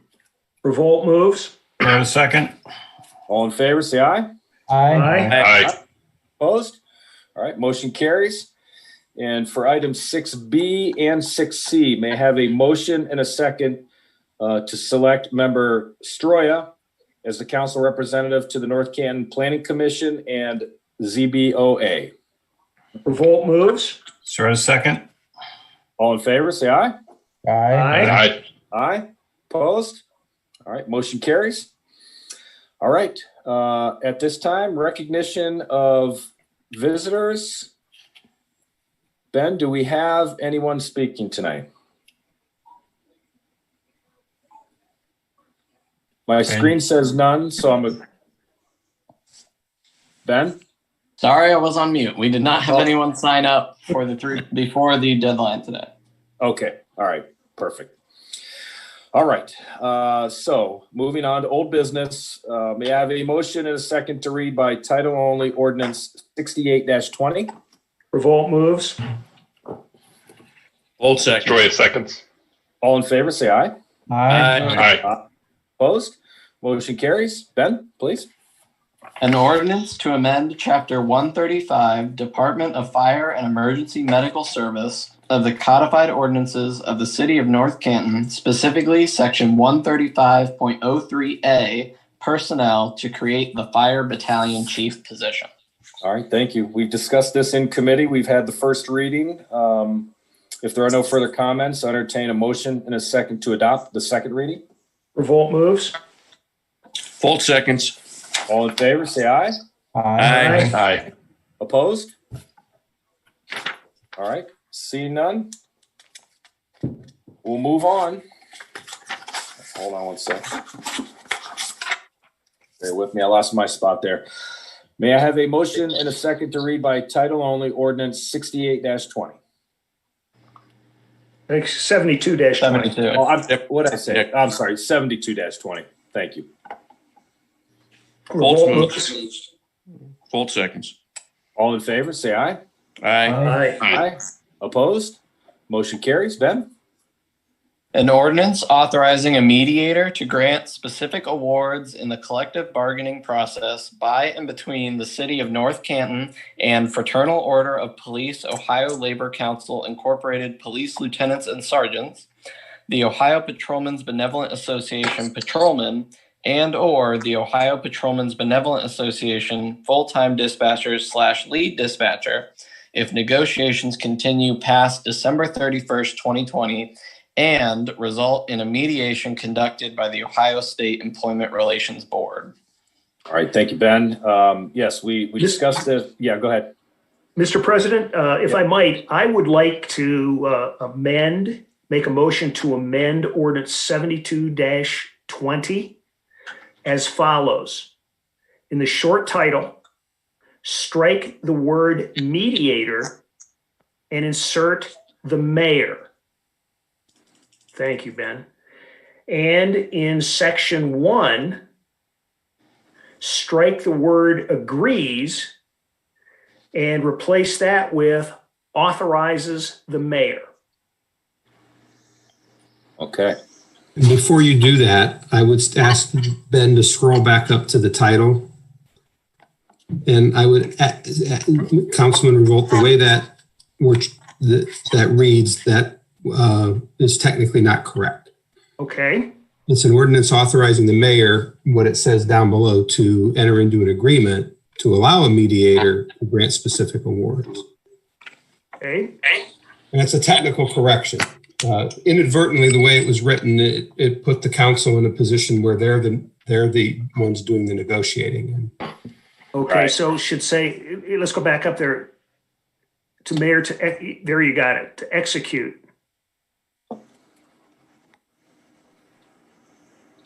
and extension agreement. Does that satisfy you, Patrick? Yes, that does. Okay, that is my amended motion for the short title and for section 1. All right, if everyone was looking at their screen, you see the amendments. There is a motion. Is there a second? Was that a second? Both seconds. Okay. All in favor to the amendment? Aye. Say aye. Aye. Opposed? All right, motion carries. It is amended. You need a motion to adopt? We don't need to read it as amended again, do we? No, we do not. You just need a motion to adopt 7220 as amended, second reading. All right, is there a motion?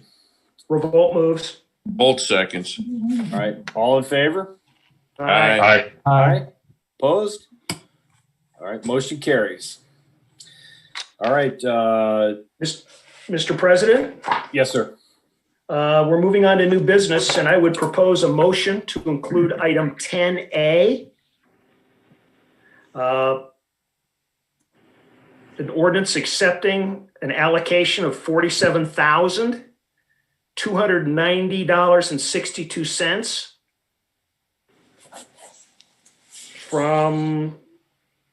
for purposes of CARES Act first responders. I'm not sure I've got that exactly right, but you want to accept? I would ask our finance director to weigh in. So she had the yeah. Give me the correct language, Gina. correct language, Gina. I think you have all the pieces, but I want to add one. Accept $47,290.62 CARES Act funding through Stark County. There we go. Thank you. Okay. Allocated for first responders. Thank you, Gina. And I would also add that we want to, as part of this same motion, suspending the requirements for a committee report. Let's let him get 10A cleaned up there. Okay. Do we have to make it the exact amount? Yes. Okay, you have to go back and fix that. Was it 290 and 62 290, cents? 62. Yes. Okay. All right, so Daryl, just so I'm clear, your motion is to add item 10A. Mhm. It's an allocation, accepting the allocation. So let's get the language cleaned up just up there. Accepting the allocation of the dollar sign. Maybe it's euros. Okay. Yeah. it could be. So that I stopped clicking on the wrong screen. It's okay. Hey, Ben, this is terrific. No, this is awesome to do this right now. And then I think there should be some reference that it's,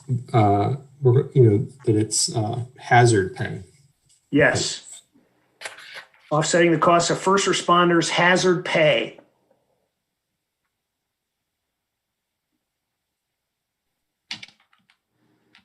This is money we don't have to pay back, correct?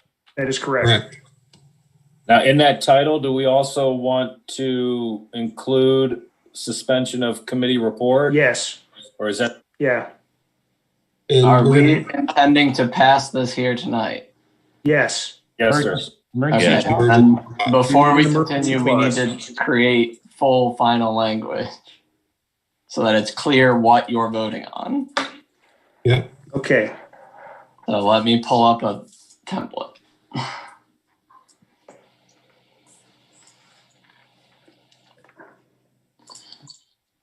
Thanks, Ben. You know, I'm just imagining another world where this was not possible. This is amazing, really. This would have been 2 extra meetings. Yeah. Yeah. God.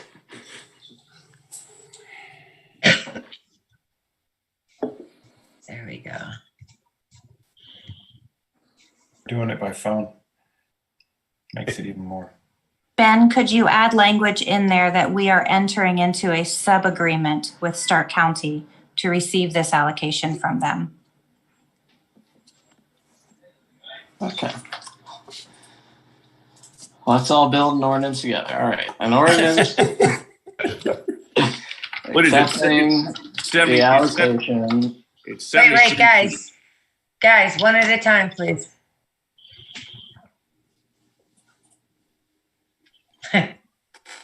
290.62.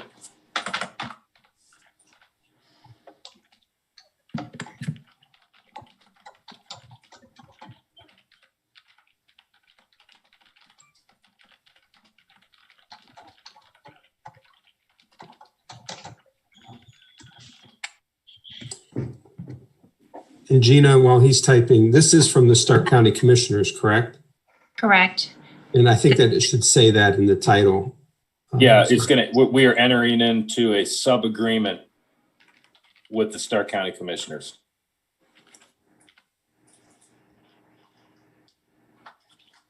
And you all are aware that we are the only jurisdiction in the county that can do this, what we're doing right now. Yeah. Why is that, Pat? Doing an ordinance live on screen right now. Drafting it as we speak. Nobody else can do that. Real time, baby. To enter into a sub-grant agreement. Sorry, Ben.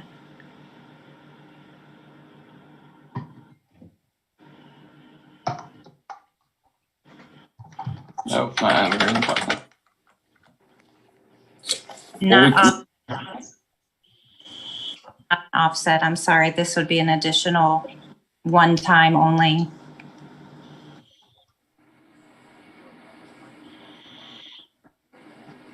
An additional one time only. Is that what you want in there, Gina?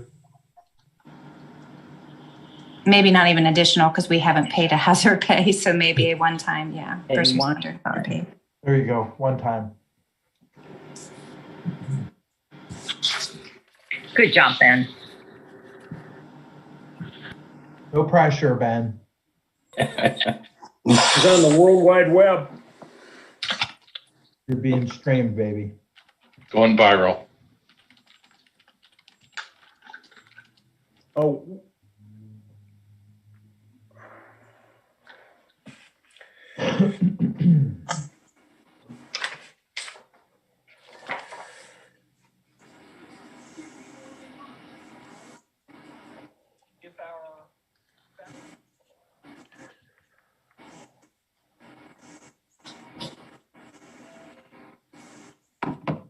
Do we have any other background we would like included in the whereas clauses? Yeah, you need up in the short title, you need it to say that it's an emergency. And that we're suspending committee report. Yeah, you can just write that in there. I got another one. I guess it could be in section 1, but you could probably put it in the whereas as well. Let me know when you're ready.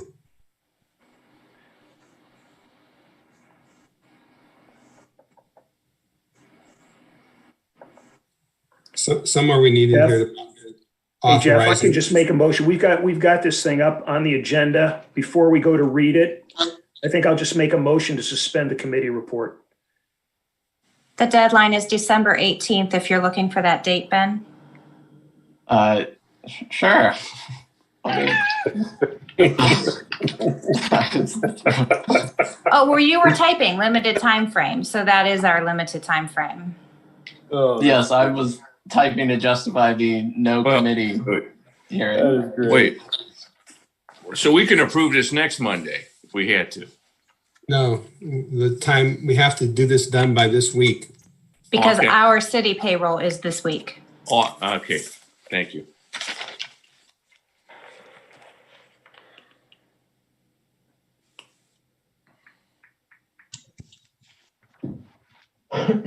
That time frame is not exactly the county commissioners. It is the federal government's rules and limitations and deadlines. It's the same as all the other CARES Act money, but it's just a sub-grant.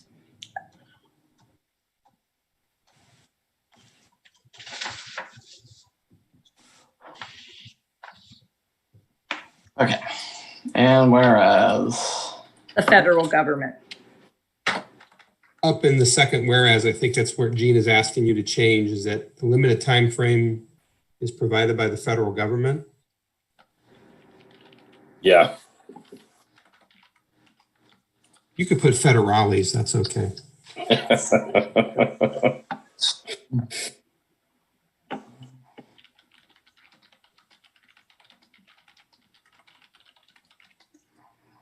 I hear you're typing. The deadline to accept it is today. The deadline to spend it is December 18th.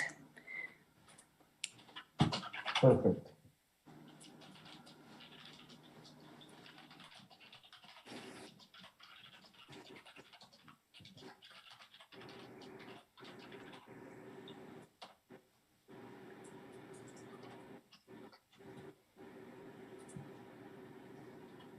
Number 7, the funds received must be spent by December 18th, 2020. All right, is everybody happy? Section 1.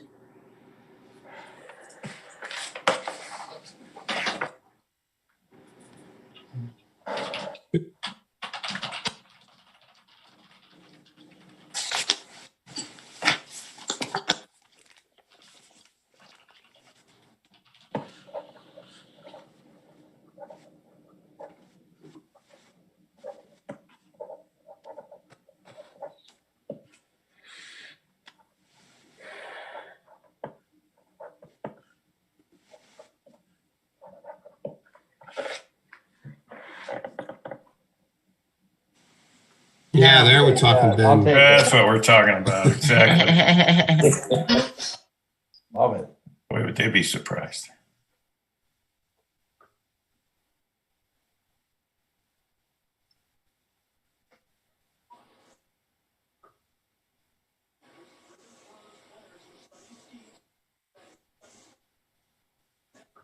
Gina, who is the memorandum of understanding with? It will be with the FOP, the 2 OPBA unions, and the IAFF union.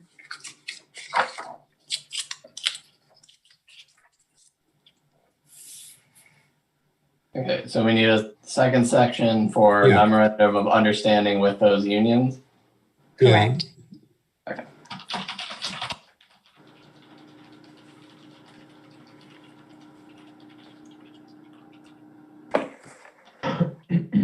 Ben wasn't exaggerating when he was describing his typing skills.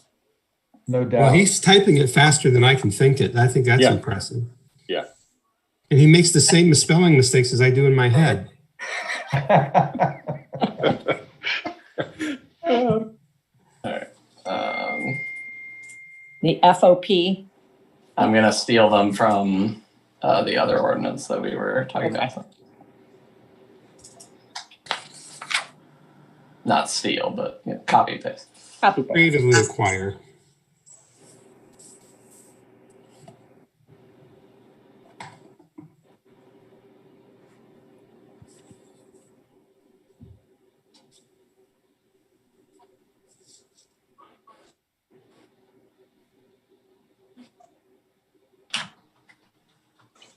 How about that?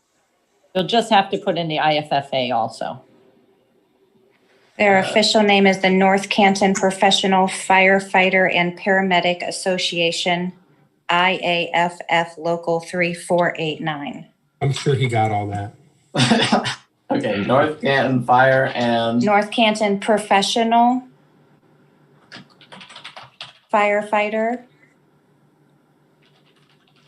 and Paramedic Association, comma, IAFF Local 3489.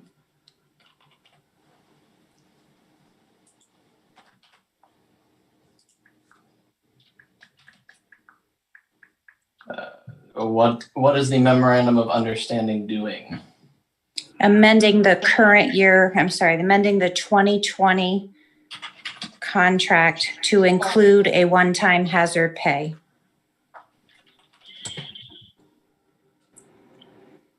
And I think I would probably reference the CARES Act funding allocation through Starr County, so it's pretty specific.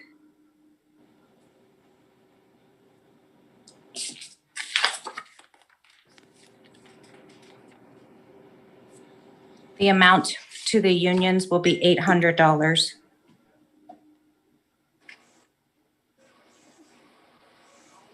per member. Full-time.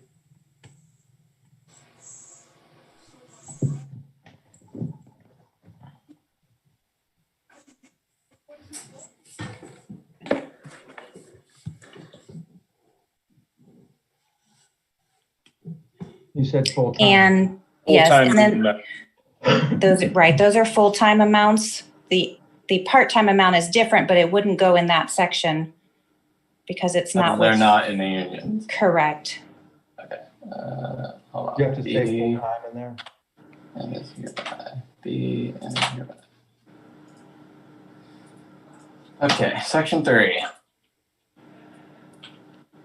For part-timers, are we doing a memorandum or anything? Well, we would need the authorization from council to be able to pay it, so we should address it in this. That would cover it.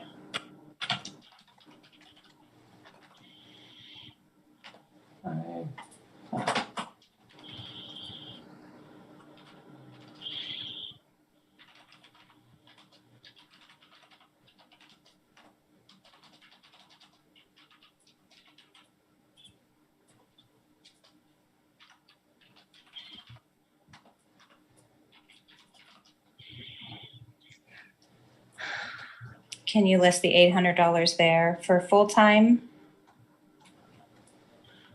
That's And 400. and 400 or 500.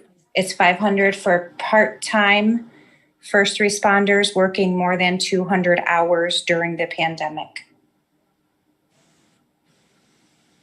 COVID-19 pandemic, I guess. All right, does the 200 hours apply to both of them or just the part-timer? Part-time. Just part-time. Or full-time first responder? And $500. 500.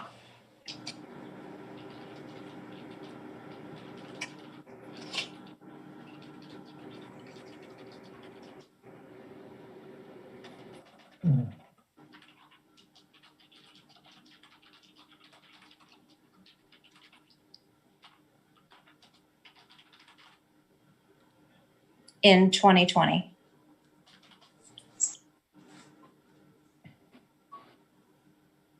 Looks good. And Hey, this is Daryl. Can you go up to section 2, the last sentence? Okay. Do you want to say an amount of $800 per union member or an amount not to exceed $800 per union member? Because I would assume the part-time guys are members of the union too, correct? No. no, they're not. They're not? Okay. Oh. Ben, And in this- section 3, the director of finance, you just have a little dyslexic moment. And then also in section 2, collective has 2 L's in it, third to the last line. And they are multiple agreements, Okay. collective bargaining agreements in section 2.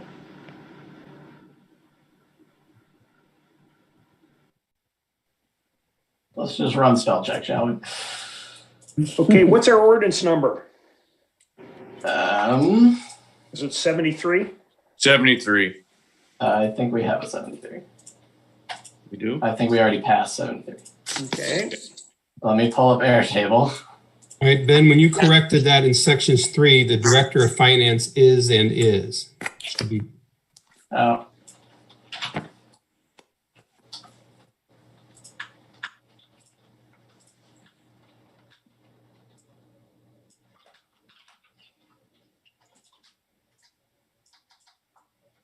Going too fast for my own good. Spell check's not always right. Nope.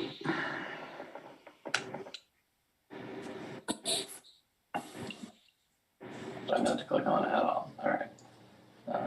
Main view, all items, sort by number.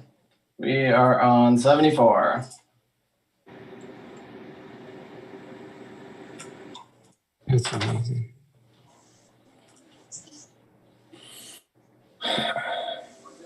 Okay, now we need an emergency clause.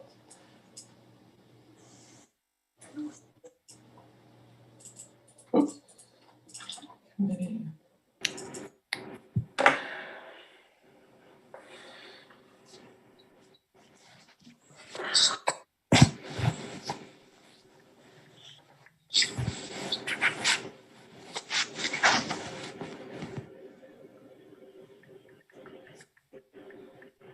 Did you want to capitalize act in section 3, or does that matter?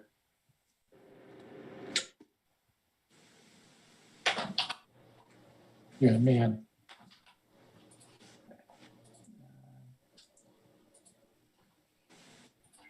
Necessary to ensure.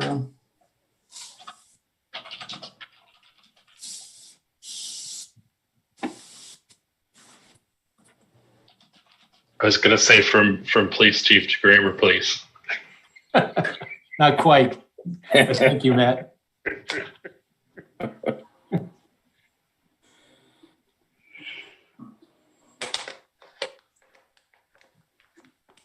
I always have to send it out for help. Proofreading. I definitely do. December 7th and December 18th, 2020, set by the federal government. Therefore, provider receives the affirmative vote of 6 more members of council elected to this and should take effect in law, me, the mayor.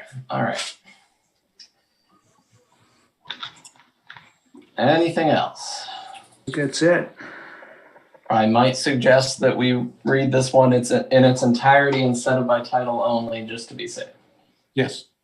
Okay, before we do, let me make a motion to suspend the rules for committee report for ordinance 74-20.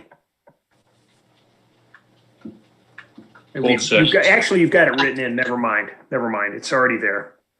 Go ahead. Yeah, so you need a motion to read it. I move we read ordinance 74-2020, first reading. Bold seconds. All in favor, say aye. Aye. Aye. Opposed? Motion carries. Ben?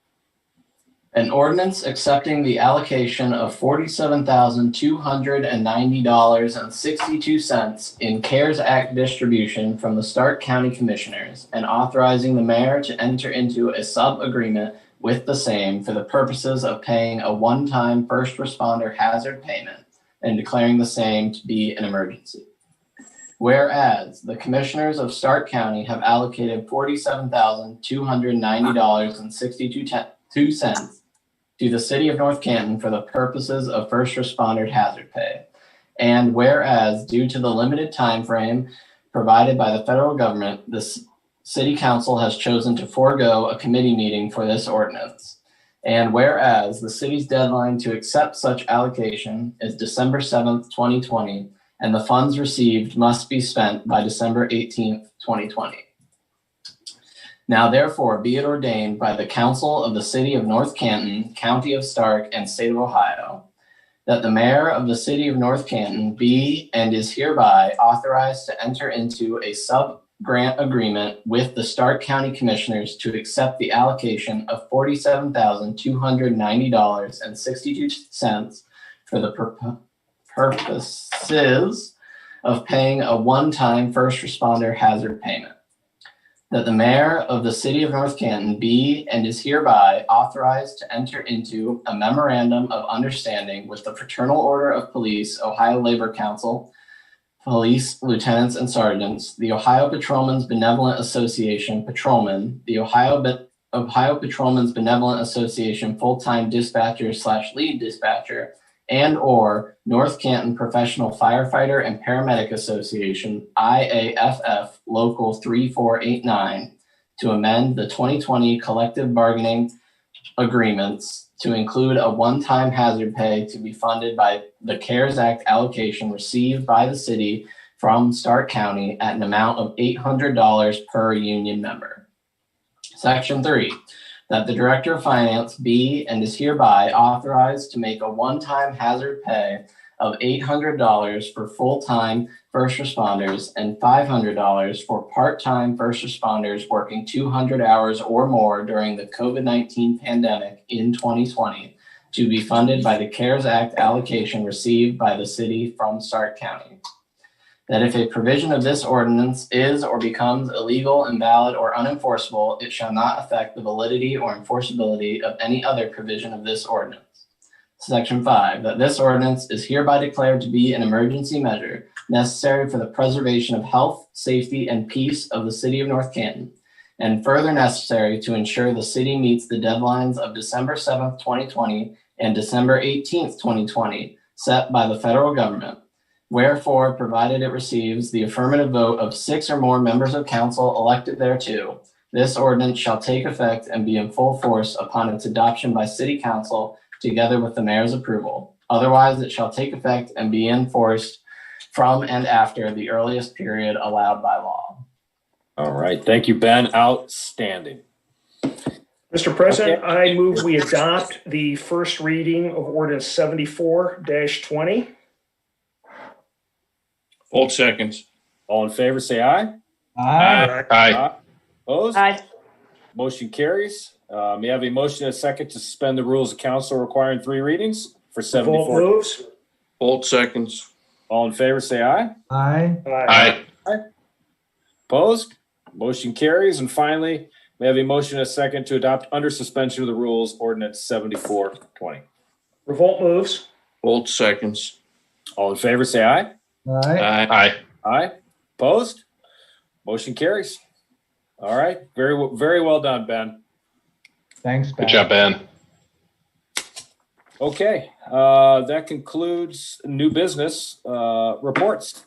Deputy Director of Administration.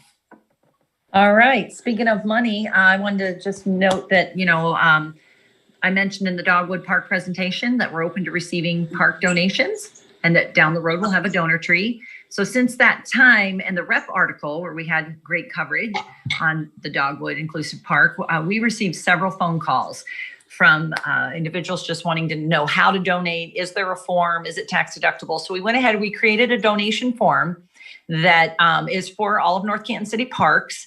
That form's going to be available out on the website, and I'm also going to email it to all council members. So you'll all have it. If anyone asks you or inquires, you can shoot them the donation form.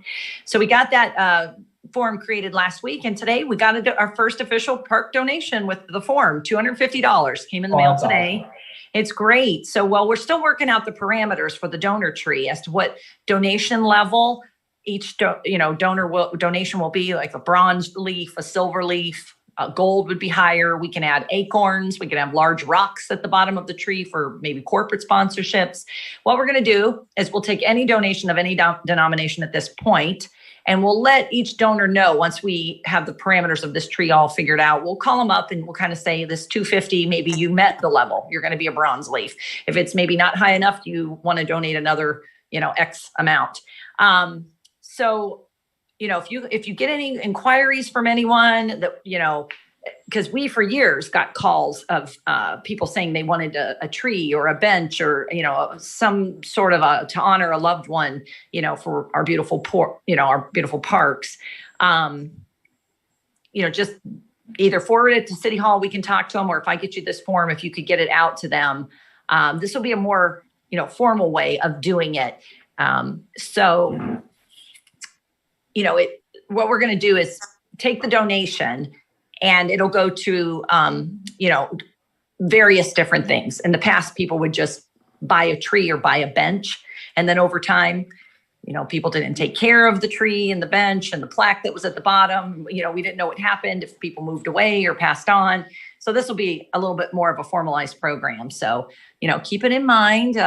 It can also, I wanted to note when talking to people, it's not just memorial donations. We want this to be, it can be in honor of, somebody's celebrating a birthday, somebody's getting married, the holiday gift for the hard to buy person who has everything. Why not make a meaningful and lasting donation in their name that'll go to North Canton Parks?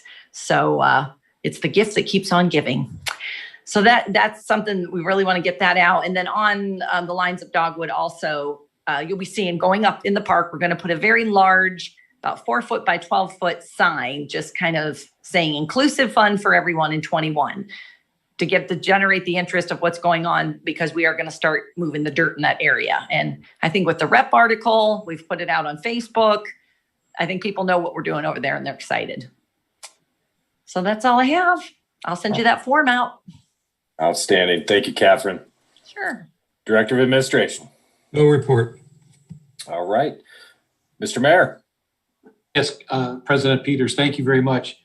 I want to show my appreciation to Councilman Member Soretta. Thank you for making your comments about our National Pearl Harbor Remembrance Day. Today is the 79th anniversary of that event and how it's affected our country. I want to comment too on our Winterfest holiday drive-through, which was held last Saturday. We had a tremendous outpour of thankfulness from the motorists and the families who came through there. Again, I want to thank our public library, our North Canton Playhouse, North Canton JCs, North Canton Chamber of Commerce, and our city administration for being a participants in this. It was very successful for the JCs in collecting cash donations and gifts and toys to help about 23 families that they're caring for this holiday season. It's going to go again this Saturday. We practiced. It was a non-contact event. And we did receive coverage from Channel 5 on Sunday. So that was very good for us.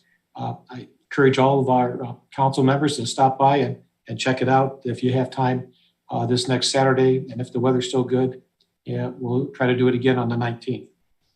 I appreciate the support that you've showed tonight for accepting the sub-grant from the Stark County Commissioners on the CARES Act to help contribute to our first responders here for the city of North Canton. And I'm just going to ask to see if I'll put a request into our council clerk, if it's possible that we can move a special report on the 2021 master plan to December the 14th meeting. And I have a special request from Olivia Johnson, the young lady who delivered the Pledge of Allegiance for us at our organizational meeting. She would just like to take a couple minutes maybe as part of her project to earn her gold award, to talk about her report on heroes in our community. I appreciate the time, Council President Peters, and I wish everybody to have a good week. Thank you. Thank you, Mayor. Thank you, Mayor. Director of Finance.